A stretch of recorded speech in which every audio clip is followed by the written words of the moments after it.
Welcome to season 6 of the Not Your Mama's Autism podcast, a podcast about neurodivergence told both through the eyes of our family, the Ollies, and through the lens of the greater global neurodivergent community. I'm Lola Dada Ollie. We hope you enjoy this episode we have lined up for you. So, with that in mind, let's get started. Today, we have an esteemed guest, Nadia Hamilton. Her jobs have jobs, serial entrepreneur, thought leader, very conscious in her choice of businesses to found and run with grace. Thank you, thank you, thank you for being on the podcast today. Thank you for having me. I'm excited. So, you and I have a thing in common. We are both uh, siblings of amazing people on the autism spectrum. So, could you please tell me a little bit about Troy, your brother? Troy. Well, we we grew up calling him King Troy. So I've got four siblings, Troy being one of them, but King Troy, being autistic, got most of the attention.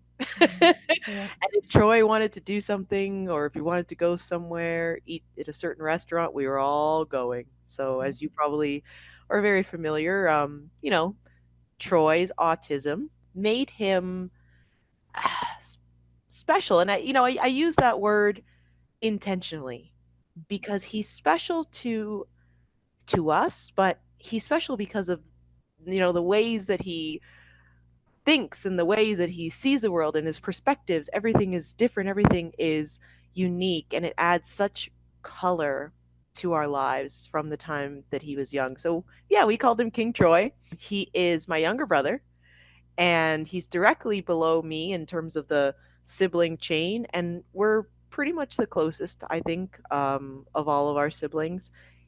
I've always looked out for him. He's always looked out for me. He's mostly nonverbal, but he can communicate. He does communicate, obviously, with many different ways that us siblings and his parents are very familiar with.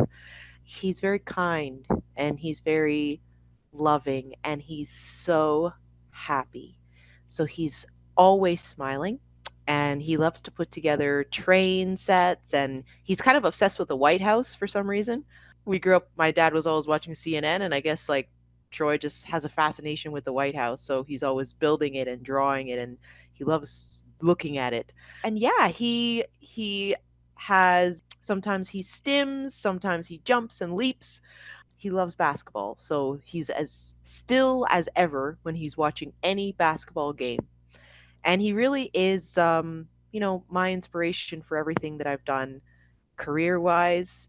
And honestly, knowing him and loving him and growing up with him has changed my life for the better. And through me, I think that, Troy is leaving a legacy for others. I think you and I can agree that our brothers are our greatest teachers. And with that Definitely. in yeah, and with that in mind, uh, tell us a little bit about how some handmade cards turned into a highly influential business endeavor. When we were growing up, Troy struggled with certain tasks that you and I might take for granted, like brushing teeth, or whenever he was making a snack, he'd get overwhelmed with the steps of the process, and he'd want one of us to prompt him through. So, step one, do this, step two, do this, don't forget to do this, and good job. And so, without that, he was stuck. He would literally not want to do the activity, or he'd stand there and wait for one of us to help him. We're a video gaming family, played a lot of video games growing up, and I knew that in order for Troy to play the video games, he had to have the official strategy guide. And that shows like the visuals of how to get through each stage. And without that, he wouldn't even touch the controller.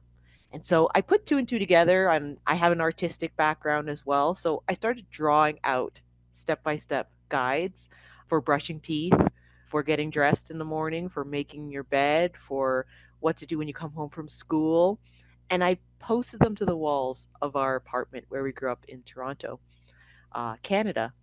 Troy would go into the bathroom and he'd look above the sink and he'd see step one, get your toothbrush. So he'd get his toothbrush. Step two, put the toothpaste on the toothbrush. So he'd do that. And he was able to follow along with these visuals to do things without our help and with greater ease and less stress and anxiety. And so that was something that literally I transformed the walls of our apartment into like a veritable scrapbook.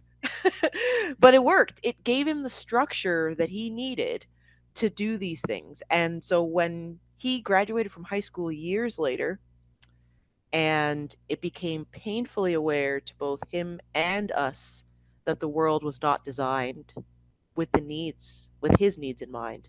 So, there's no pictures for on the wall for taking the bus or getting a job or going grocery shopping or anything that you have to do in this world to be an independent and participatory member of society.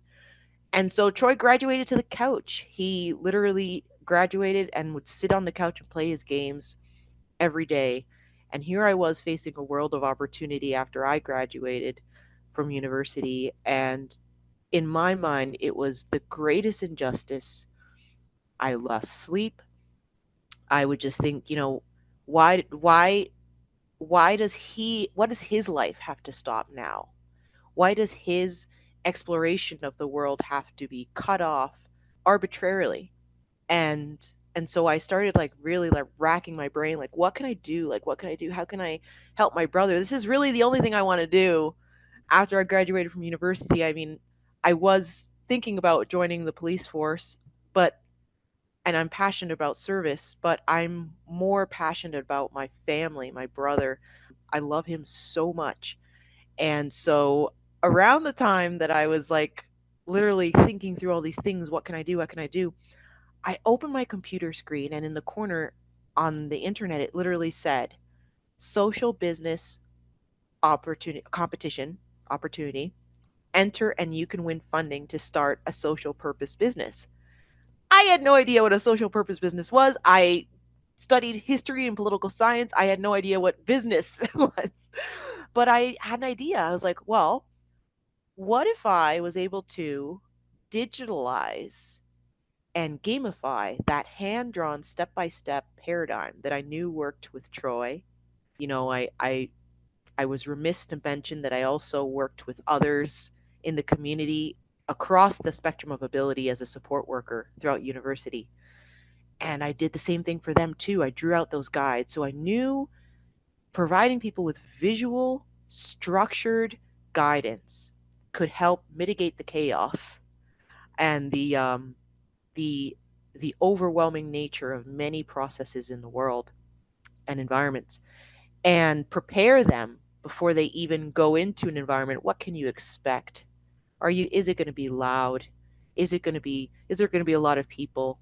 How can they prepare themselves to be better equipped to navigate these spaces?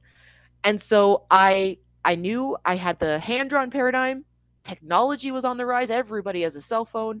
And so I was like, okay, let's combine the two. So I entered the competition and I won. And that was the start of Magnus Mode, the company. And Magnus Cards was our first app, and that is the step by step visual, audio, and text guides for day to day experiences at home and in the community. Pretty much like the ultimate strategy guide for life. So within 12 categories: social, personal care, shopping, travel, money management, etc., you can collect digital step by step guides, and that was the start of that. And from there, it's just been a wild and crazy and fulfilling and exciting and scary at times, but ultimately impactful ride. Yeah, we will get into some lessons learned shortly, but I mean, just where did Magnus mode, where did the name Magnus mode come from? Just curious. So, as I mentioned, we grew up playing a lot of video games.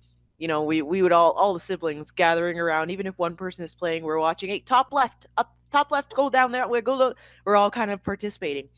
And so I noticed that Troy really, he loved that time together and he really bonded with the characters in the game as well. So he would collect posters and stuff like that. And so with Magnus, who's our mascot, well, he's more of a sidekick, really. He's a sidekick to the hero, which are the Troys of the world. His name came from, I wanted to create the ultimate sidekick for people like my brother, somebody that would be there when I couldn't be, when my parents couldn't be, because we're not always going to be there. I don't even live in the same city anymore, though I go back often to visit. But, you know, this is the question that's on a lot of caregivers' minds is what is going to happen when I'm not there anymore?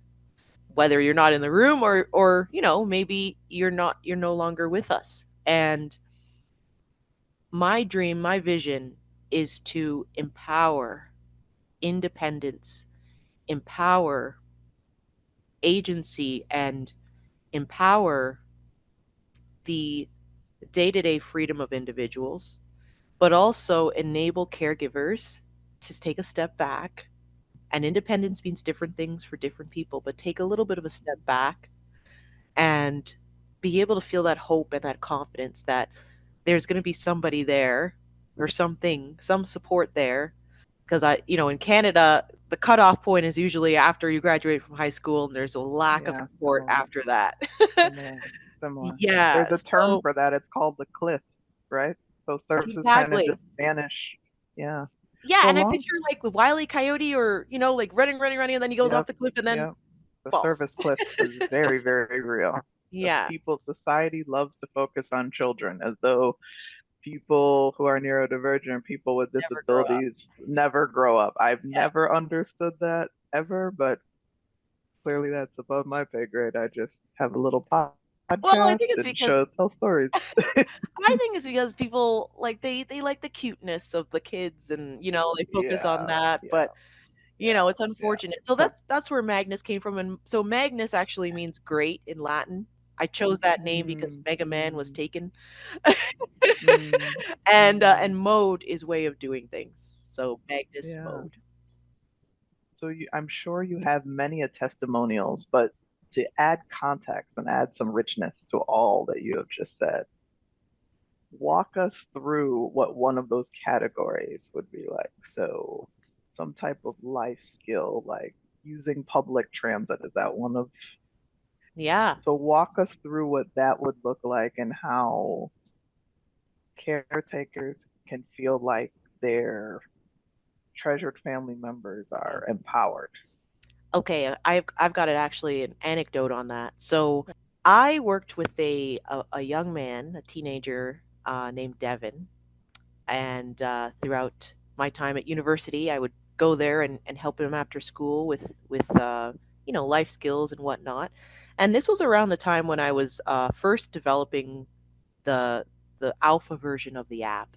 So I was nearing my end of university days. I was like, what am I going to do next? Enter the competition, won, and then I continued to work with people while I was testing the the assumptions of the app and whatnot and building it. And one of the things I worked with Devin was taking public transit. So every single time I would go and we would, I would have a really big role in, helping him to pay, helping him to board the bus, helping him to get off where he needs to get off, et cetera, et cetera. So then when Magnus Cars was developed, now instead of me leading the way in activities, et cetera, Devin can open up the app, go to the transit or travel category, open up a card deck. So they're called card decks because they're shaped like a baseball card, and you've got the visual, the audio, and the text on the card. And then you just swipe through and follow the step by step instructions for each activity. So Devin can open the boarding a bus in Toronto card deck, which is sponsored by the TTC. And I guess we'll talk about the business model in a bit. And then just follow along with the visuals, the audio, so he can have his headphones on the bus, or the text, and be able to take more agency in the situation. So one day before Magnus cards, And I wasn't with him at the time, but Devon's mom called me and she was in a panic. And she said Devon was taking the bus with his class. However, or sorry, the train, it was the train, taking the train with his class, but they got off and they left him and they forgot about him and he's gone. He's we don't know where he is. I got in my car. I'm scouring the streets where the subways come up, etc.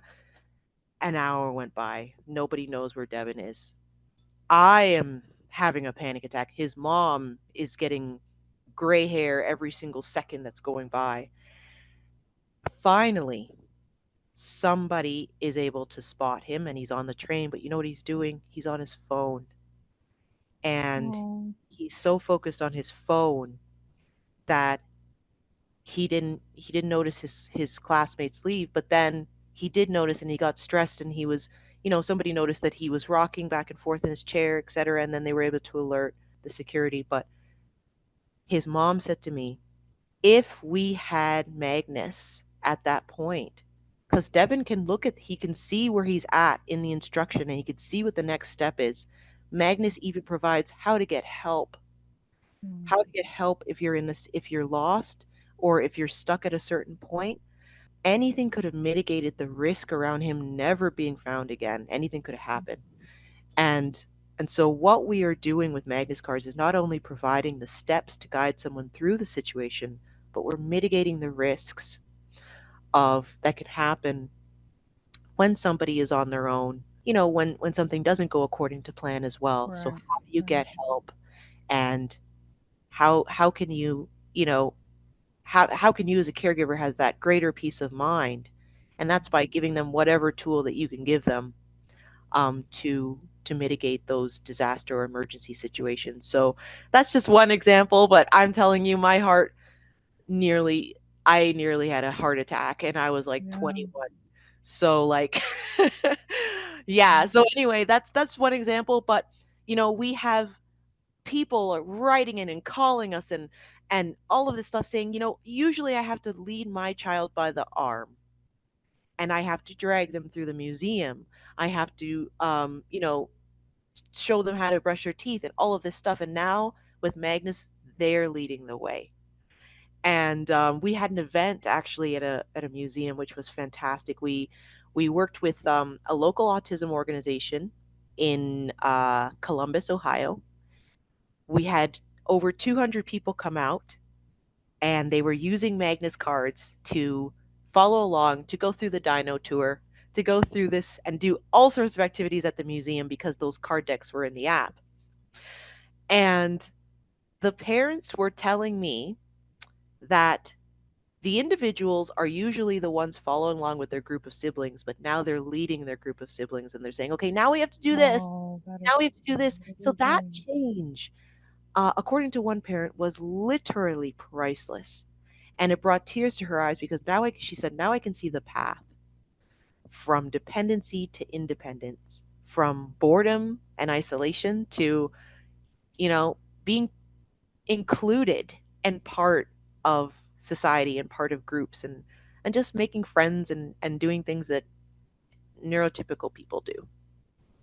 What I love about your product, just based on what you've described and just what I've read about it, is your client base is mixed of both individuals as well as businesses, because I think businesses are starting to wake up to the idea that you should apply neuroscience to business Yeah. practices, Hmm. that actually incorporating neuroscience into business practices is good business. So your client base from a business perspective too is quite impressive.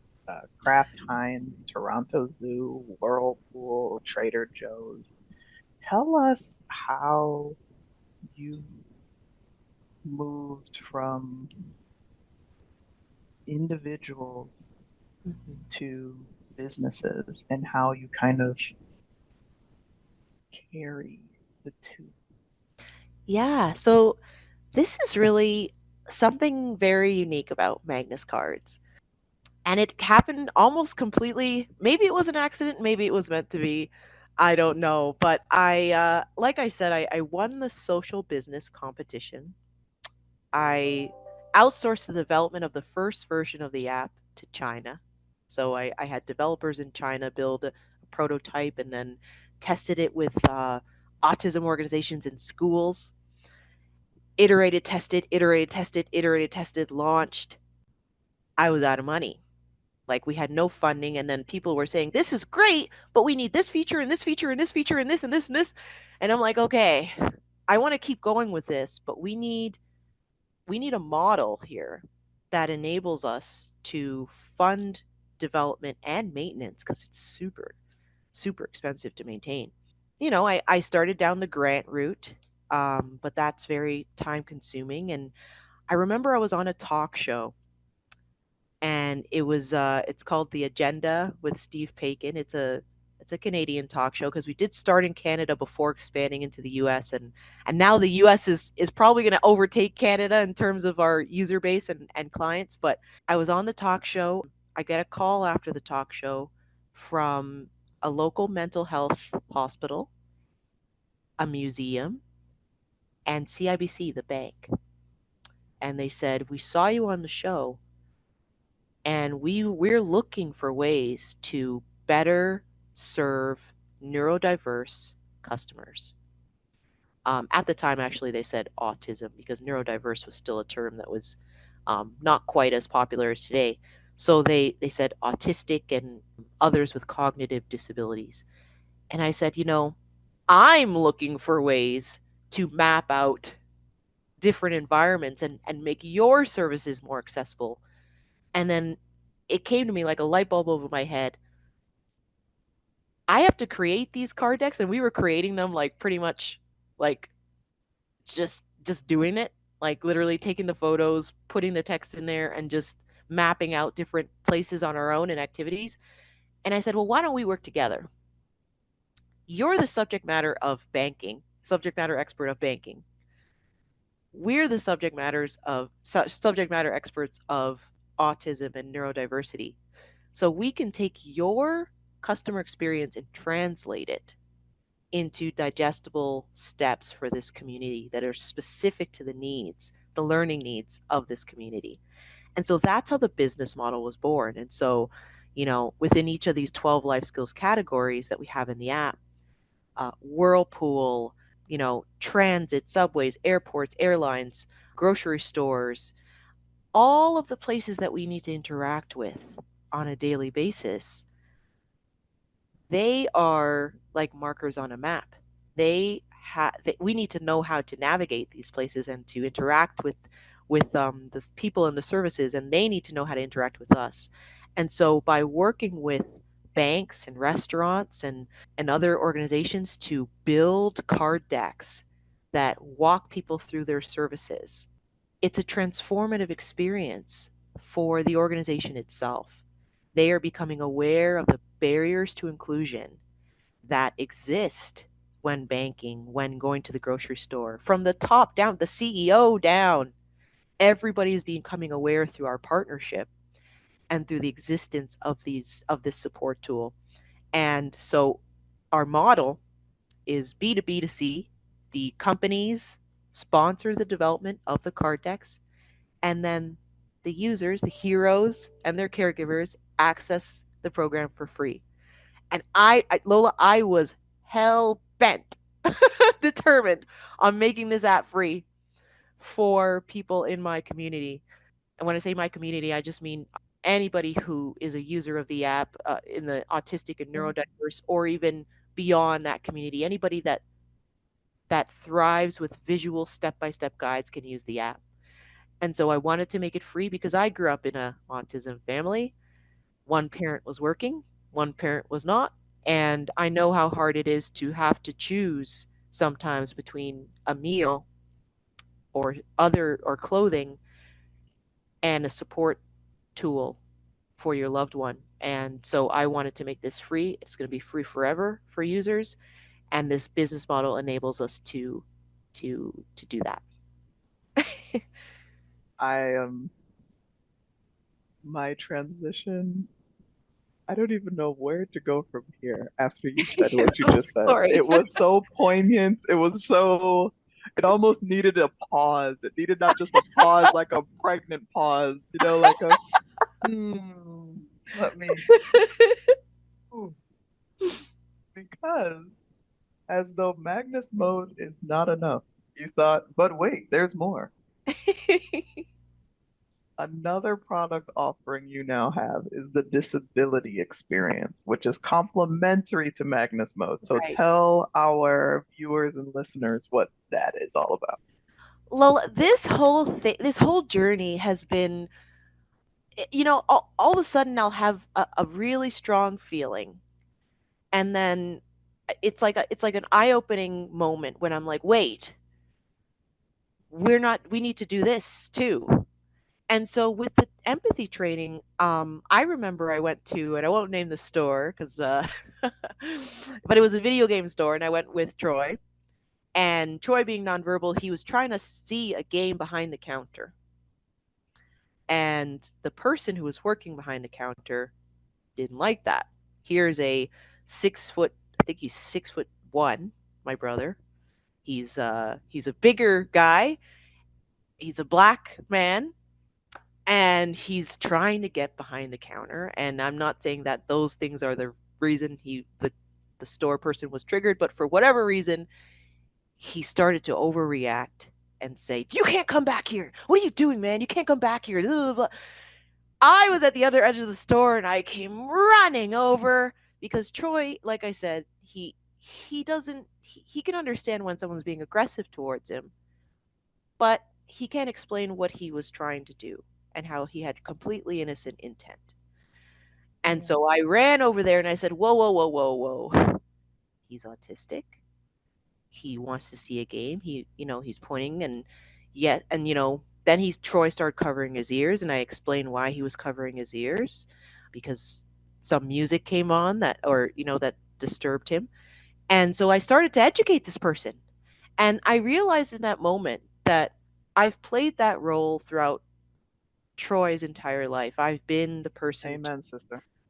exactly to translate and really be his bodyguard in that way, and help people to better understand him the way that I do. And I with this disability experience is it's an empathy training course that companies can use. It fits into existing learning management systems, and it takes this personal experience of myself but also of others who are directly impacted by disability, both if they have a disability themselves or if they're a caregiver.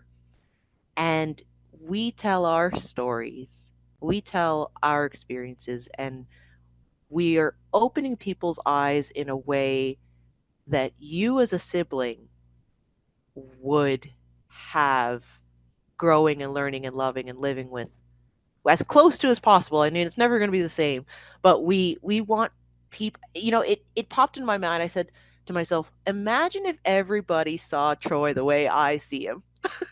Imagine if everybody understood him the way that Mm, I do.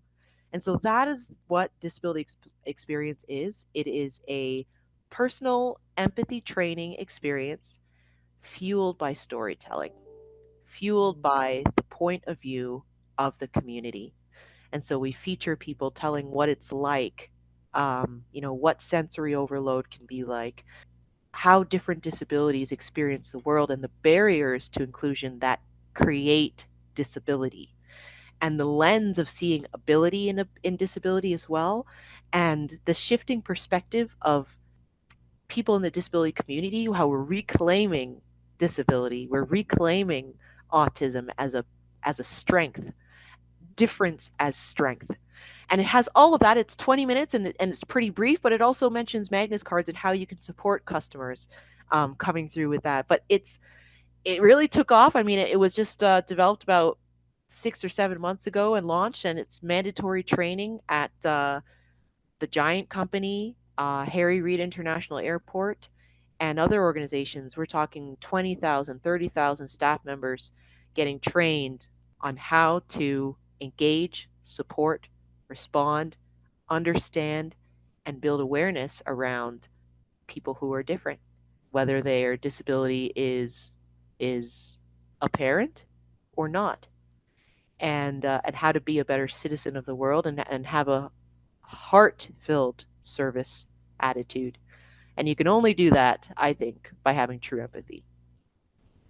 And I feel like a very strong vehicle to bring home empathy is storytelling because it helps, hopefully, when done well, put one in another's shoes. So, Yeah, for what do sure. you love?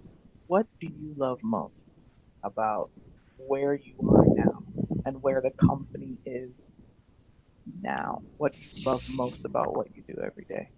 Well, we've got over 65 inclusion partners. We call them inclusion partners, the banks, the restaurants, and all the organizations across North America. So we're working with some of the biggest companies in the world.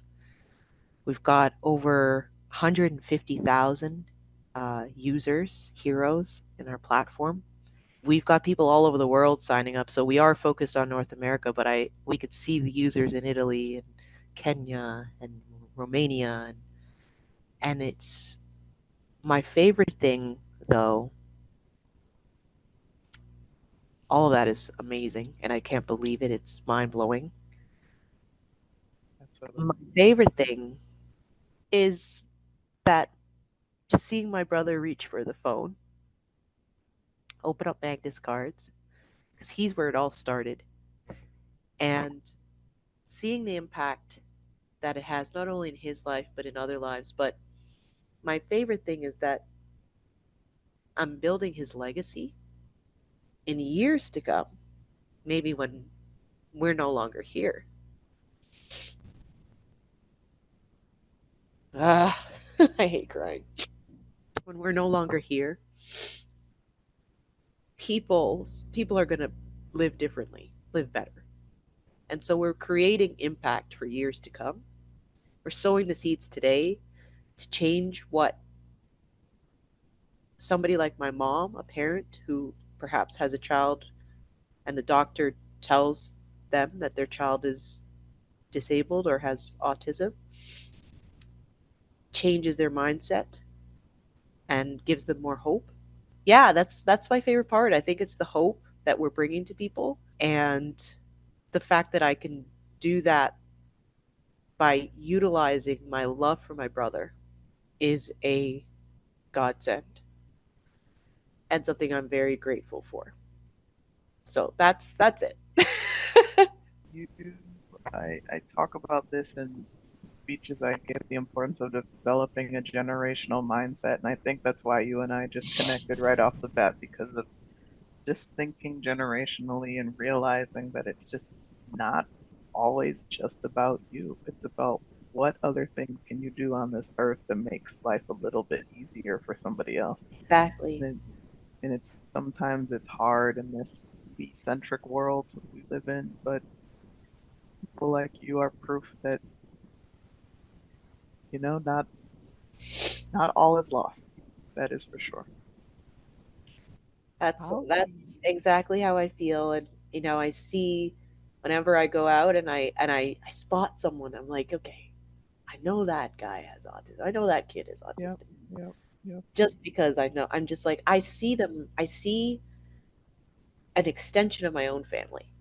yep. And can you imagine if everybody saw everybody as an extension of their family?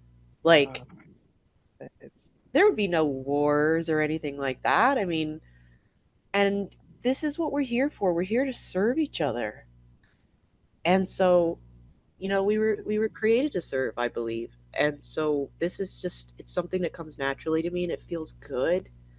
And I want to leave this world knowing that I served people within it. There's a reason why one of the key tools to division is to otherize the other person, is to That's find right. as many things different That's from the right. other person as possible so that you can Yeah. see less of yourself in that other person. That's right. So, and you're not the only one that does that. Whenever we will be out and about and we'll see somebody who we suspect is autistic, I'll turn to my husband, or my husband will turn to me and say, "Oh, he or she, they're one of our tribe." That's exactly how we say it. Oh, they're part of our tribe. Yeah. They're part of our tribe. And So I get it. I get it. So we're still at the start of the year. We're still in as we're recording this, we're in January 2024. So how do you envision 2024 through the lens of both Magnus cards and disability experience? Oh, they're all. So I want to bring both to every company that we can. So Magnus Cards is already with 65 plus companies. Let's get that other piece. The other piece brings it all together, the empathy. So we're empowering customers, but we're empowering people to respond to customers as well. And just growing that out with as many companies as we can. And we've got some focus areas in terms of the categories that we are approaching, but we've got some really lofty goals, lots of work to do, expanding perhaps beyond North America and officially. Yeah, just continuing to build the impact and that impact measurement piece as well. So Miss Socially Conscious Tech Entrepreneur, with just a few years ago, political science, but not a tech background. And history. Um, so where, for people who want to know more about you, your story, your company, how they can connect with you, your mission, where can they find you? So you can find Magnus Mode and you can reach out to us through magnusmode.com. You can download the Magnus Cards app for free, as I mentioned, in the Apple or Android stores. And, if you Google Nadia Hamilton, you'll find me. And my email is nadia@magnusmode.com. Thank you. Thank you. And people will know even more about you as time goes on. Thank you. Thank you Thank for you. being you, and thank you for making time today. Thank you. Not Your Mama's Autism podcast is written and produced by my mom, Lila Dada Ollie, and is occasionally produced by me, Bella Ollie. My dad and sister also contribute sometimes. Big thanks to Annalie Ackerman for her audio and video editing support. Until next time, everyone, see you soon.